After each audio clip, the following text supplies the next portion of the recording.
funcionen muy bien. Entonces ya hace muchos años, desde el primer plan de febrero del 36, está delineado con una gran línea de conseguir la salud pública, que eliminar las enfermedades tropicales era establecer un sistema de acueducto que hiciera que el agua llegara a la gente, no solamente suficiente, sino absolutamente potable. Potable significa de calidad de alimentos, y eso significa que no transmita agentes patógenos, virus o bacterias fundamentalmente, o que tenga contenidos minerales que le hagan daño a la salud. Ya.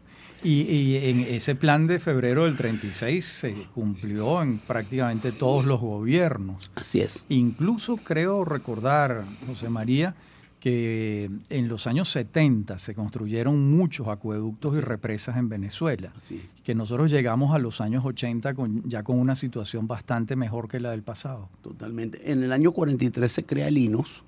El INOS fue un fenómeno internacional importante, porque animado por los médicos que venían combatiendo la malaria y otras enfermedades tropicales, Gabaldón, Berti y su equipo, desarrollaron una política de construir acueductos que suministraran agua limpia y agua suficiente.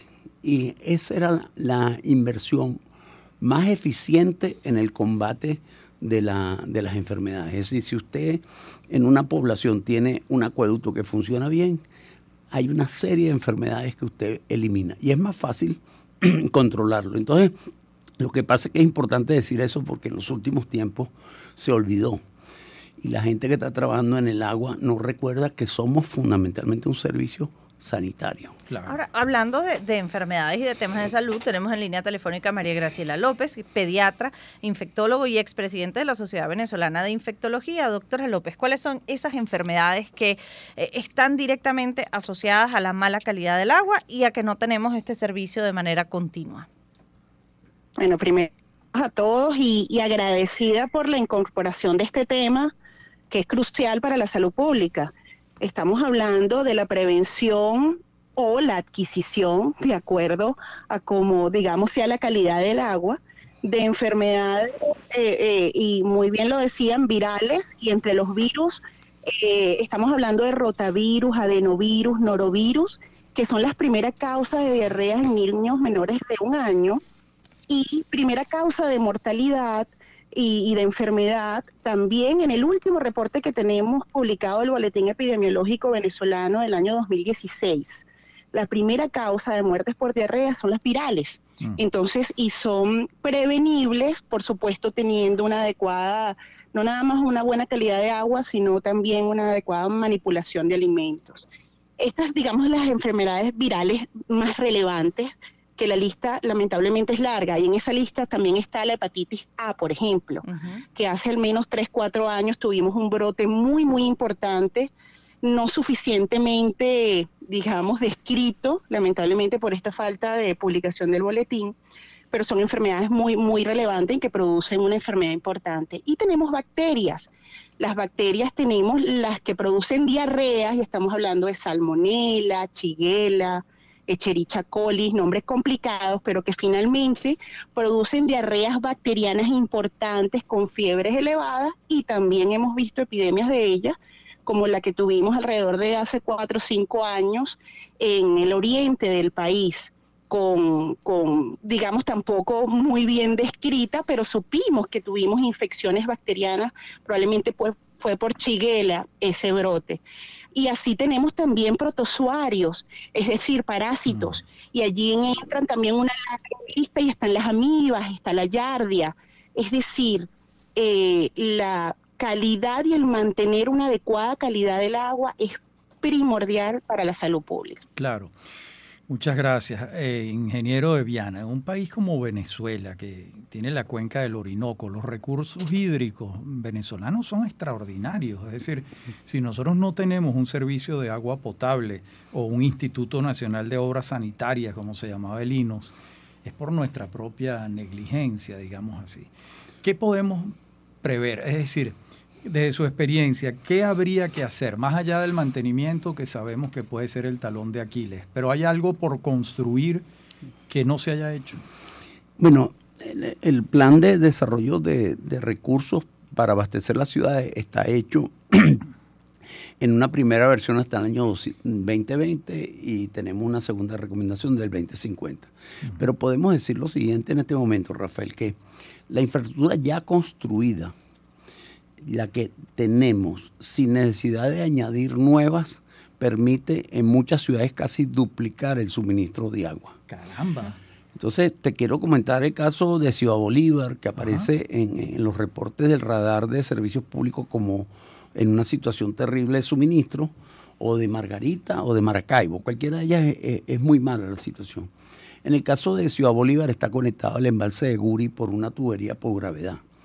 Entonces, detrás de los temas de agua potable, sin hablar del tema de calidad aún, tenemos infraestructura construida que está muy deteriorada, que hay que repararla, pero la noticia es que realmente en el país no tendríamos que construir ninguna infraestructura importante para hacer un cambio enorme en la calidad del servicio. ¿Qué tal? Eso quiere decir que tenemos prácticamente 100 plantas de tratamiento.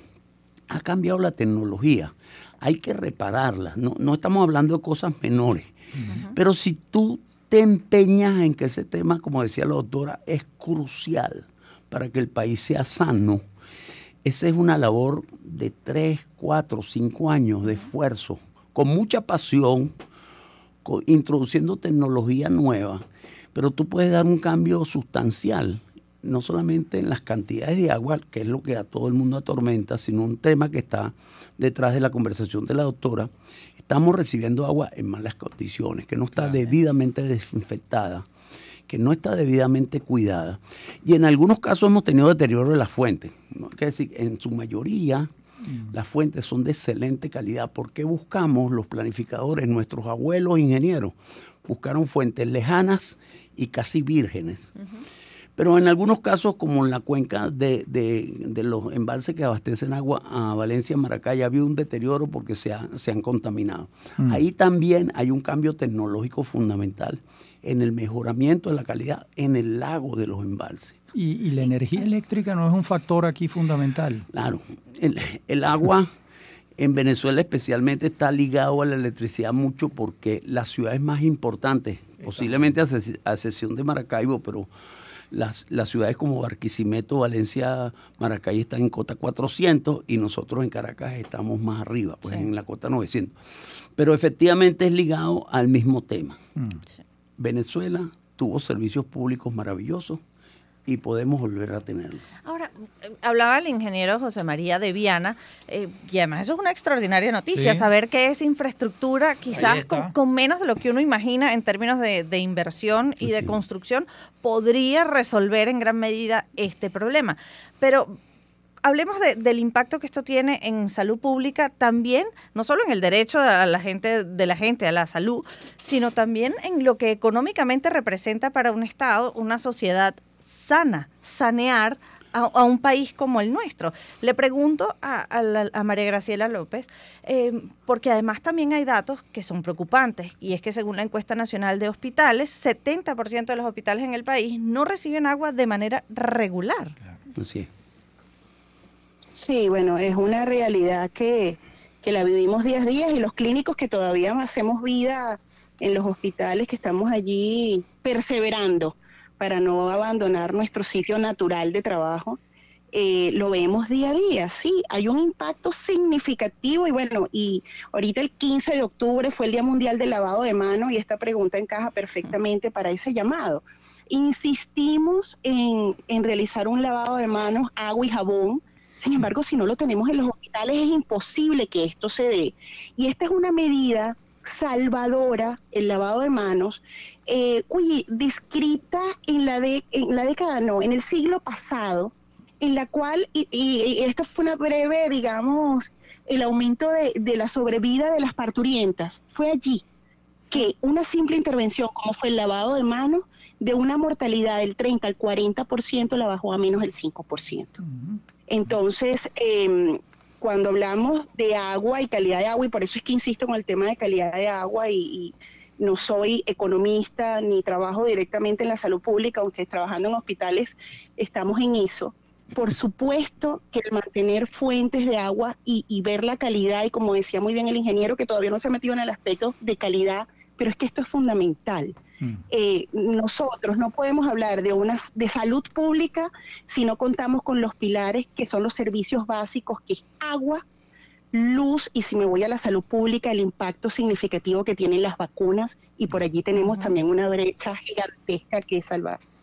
Bueno, y ahí tengo que decir que yo he tenido la oportunidad en entrevistas que he hecho para algunos reportajes de ir a hospitales y ver a enfermeras comenzando su turno llevando un pote de agua, no para beber, que también llevan, sino para poder lavarse las manos entre un paciente y otro o a lo largo de esa jornada. Bueno, vamos a hacer una pausa musical. Escuchamos a Camila con 120 y ya volvemos con José María de Viana y María Graciela López. Ya regresamos. Camila. Sonidos que te llenan de alegría en todo el país. Circuito Onda. Onda 107.9 en Caracas. Onda 104.5 en Barquisimeto. Onda 91.5 en Puerto La Cruz. Onda 107.3 en Maracaibo. Onda 103.5 en Ciudad Bolívar. Turismo 105.5 en Vargas. Onda 90.3 en Acarigua. Sonidos con identidad al alcance de tus oídos. Supernova 103.9 en Guarenas. Onda 96.3 en Maturín. Onda 105.3 en Mérida. Onda 100.9 en Valencia. Onda 105.1 en Margarita. El entretenimiento al ritmo del mundo. Así somos. Circuito Onda. La superestación.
Sonidos que te llenan de alegría en todo el país.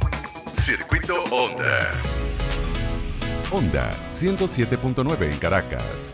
Onda 104.5 en Barquisimeto. Onda 91.5 en Puerto La Cruz. Onda 107.3 en Maracaibo. Onda 103.5 en Ciudad Bolívar. Turismo 105.5 en Vargas. Onda 90.3 en Acarigua. Sonidos con identidad al alcance de tus oídos. Supernova 103.9 en Guarenas. Onda 96.3 en Maturín. Onda 105.3 en Mérida. Onda 100.9 en Valencia. Onda 105.1 en Margarita. El entretenimiento al ritmo del mundo. Así somos. Circuito Onda. La superestación.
acompaña a Rafaela Raiz Luca y Lila Vanorio por Onda, la superestación. Bien, y estamos conversando con el ingeniero José María de Viana, expresidente de Hidrocapital, y con la doctora María Graciela López, pediatra e infectólogo, expresidente de la Sociedad Venezolana de Infectología, sobre la calidad del agua en Venezuela y cómo puede afectar la salud. Ingeniero de Viana, antes nos decías que uno de los problemas centrales era la energía eléctrica. Yo supongo que las tuberías rotas, el mantenimiento es otro de los problemas para que el agua llegue frecuentemente. Sí. El problema, Rafael, es que el servicio se ha hecho intermitente. Eso quiere decir que el flujo en las tuberías no es permanentemente a presión. Eso genera gran parte de los problemas de rotura, pero además de eso, en algunos casos ha generado contaminación de las redes de agua blanca también, ¿no? Pero yo quería referirme a algo que dijo la doctora, que no quiero dejar pasar. Sí. Una cosa es que en una ciudad haya restricciones de agua y otra es que dentro de un hospital no haya servicio continuo. El hospital es una instalación que tiene dispositivos, capacidad de almacenamiento y recursos para no dejar de tener agua permanentemente. Entonces quiero destacar que en la encuesta nacional de hospitales, que es una encuesta semanal, ningún hospital de los 40 más grandes hospitales del país tiene servicio continuo en la emergencia durante más de un mes. Eso es una cosa grave, porque no es que hay algún hospital que sí lo tiene. Miren, ninguno de los hospitales encuestados tienen reportes de 4 semanas seguidas con agua. Y eso es un problema que se puede resolver dentro del hospital. Quiero entonces agregar que a los problemas de suministro al tanque del hospital hay un problema en las instalaciones dentro del hospital que ha hecho que en la emergencia, donde hay siempre personas heridas y personas pacientes que hay que atender, y donde hay personal médico y médicos que necesitan agua, en la mayoría de las instalaciones nuestras hay varias semanas en un mismo mes en que no hay servicio continuo. Y eso es un tema que tienen que resolverse, porque lo que dijo la doctora hay que entenderlo también al revés. Cuando no se lavan las manos porque no hay agua disponible, también aumentan los casos de contaminación, inclusive dentro de los hospitales. Claro, y además, si algo nos dejó la pandemia es la necesidad del lavado de manos continuo como una herramienta de prevención de enfermedades. ¿Cómo lo manejan en el hospital, doctora López? Sí, el ingeniero ha hablado claramente de lo que nosotros llamamos IAS, que es un acrónimo para decir las infecciones asociadas a la atención de salud. Es como la persona va al hospital buscando una atención para determinada enfermedad, a veces puede ser infecciosa o no, pero motivado a la ausencia de este flujo continuo o disponibilidad continua de agua y las limitaciones importantísimas para el lavado de manos, adquiere, que es la principal, digamos, causa de las infecciones asociadas a la atención de salud, adquiere una infección que aumenta su estancia hospitalaria. Por supuesto, digamos, produce sufrimiento y enfermedad, y en algunos casos hasta mortalidad, sin hablar de los costos que están asociados a esto. Entonces sí, es grave, digamos, si hay una mala calidad de las aguas en la población general, es terrible para la salud pública. Pero que esto ocurre en los hospitales, por supuesto, aumenta lo que llamamos mortalidad de los hospitales. ¿Y cómo lo vivimos? Con el alcohol gel metido en el bolsillo, todos los días en el bolsillo, en la bata, pero no es suficiente. Yo me puedo echar alcohol para atender entre un paciente y otro máximo 5 veces. El sexto paciente que yo vea me tengo que lavar las manos con agua y jabón. Claro, sí. A ver, ingeniero de Viana, los pozos son una solución. Por ejemplo, un hospital que logra perforar un pozo en cualquier lugar del país y tiene un agua limpia, ¿eso los ayuda o tienen algunos problemas también? El agua subterránea es un recurso valioso, muy valioso. Tiene la virtud, además, de que el suelo en sus capas permeables permite tener grandes volúmenes de agua almacenado. En algunos casos ese acuífero es de muy buena calidad. El caso del acuífero de Caracas, de muy buena calidad, muy extenso. No da suficiente para resolver el caso de toda la población, pero es suficiente para que los hospitales tengan un uso alterno. Eso quiere decir que el Hospital Pérez Carreño o el Hospital Pérez de León, el Pérez de León tiene una perforación, pero el pozo no es de buena calidad. Lo que quería decir es exactamente que dependiendo en qué zona de la ciudad eso es así, es un recurso muy valioso, porque en general el agua de los pozos tiene otros problemas, pero normalmente es agua que no tiene contaminación biológica y que suelen ser de buena calidad. Por lo tanto, tomando ese agua y desinfectándolo tenemos una fuente. Pero queremos decir, por ejemplo, que hay hospitales en Maracaibo que funcionan así. Si se vigila la calidad, es un recurso que no es despreciable. Ahora, y ya para despedir, doctora López, porque nos queda segundos, recomendaciones básicas para quien nos está escuchando, está preocupado por el impacto que puede tener no tener agua continua y además no tener agua de buena calidad. ¿Qué cosas podemos hacer para tratar de protegernos? Sí, recomendaciones muy generales a toda la población. Si duda de la calidad del agua que está consumiendo, hierva el agua. El agua tiene que hervir mínimo 1 minuto, máximo 5 minutos. De 1 a 3 minutos estamos hablando que se eliminan, se matan el 98-99% de las bacterias. Esto es un punto. Si el agua una vez hervida está turbia, todavía la vemos oscura, es importante filtrar, utilizar mallas que pueden ser de tela de algodón para filtrar esta agua, porque además cuando hay pequeños restos, piedritas, barro, hace que las bacterias se peguen allí y es más difícil entonces, digamos, la eliminación. Y por último, la utilización de cloro, que podría ser de 3 a 5 goticas de cloro, gotas de cloro en 1 litro de agua. Estas son medidas básicas que aumentan la calidad del agua para el consumo. No abandonar el tema del lavado de manos. A veces decimos que no hay agua, pero a veces teniendo agua no hay un adecuado lavado de manos. Entonces nada más decirle, después de ir al baño, antes de cocinar, al llegar a casa, es importante el lavado de manos. Bueno, que por cierto vi en redes sociales una señora que retaba a su esposo y ponía unas gotas de colorante en el jabón líquido del baño solo para asegurarse de que se había lavado las manos después de ir al baño. Bueno, eso es una fiscalización importante. Bueno, pero hay gente que no pasa la prueba. Hay gente que no pasa la prueba. Oye, José María, muchísimas gracias por venir. De verdad que qué gusto, qué honor que estés aquí. Y muchas gracias a María Graciela López. 1:51 minutos, hacemos una pausa. Al regreso venimos con más de esta segunda hora de Buenas Tardes.